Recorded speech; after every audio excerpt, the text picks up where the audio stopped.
Mae wedi dechrau oeri yma yng Nghaerdydd erbyn hyn, mis Rhagfyr, a mae paratoadau Nadolig wedi digwydd yng nghanol y ddinas. A da ni'n gweld yr addurniadau wedi cael eu gosod i fyny. A tu ôl yn y fan yma mae yna goed Nadolig a mae naws hyfryd a goleuadau ar y goeden Nadolig.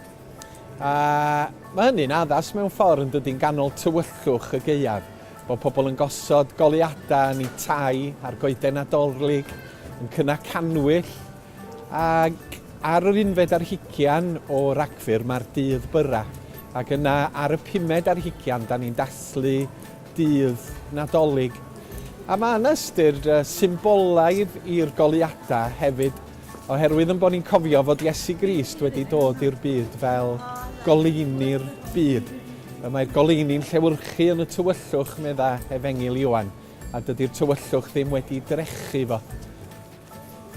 Ac wrth i ni ddathlu geni Iesu Grist, da ni dathlu fod goleuni tragwyddol wedi dod ynddo fo.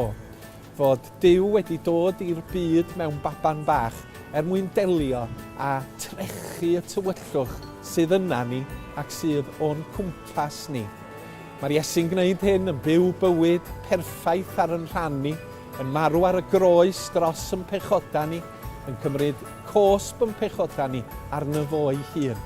Ac yn y diwedd yn atgyfodi ac yn concro tywyllwch marwolaeth ei hun. Felly, da ni dathlu dros y Nadolig fod goleuni wedi dod i'r byd yn Iesu Grist, a dydy'r tywyllwch ddim yn gallu ei drechu. Nadolig llawen.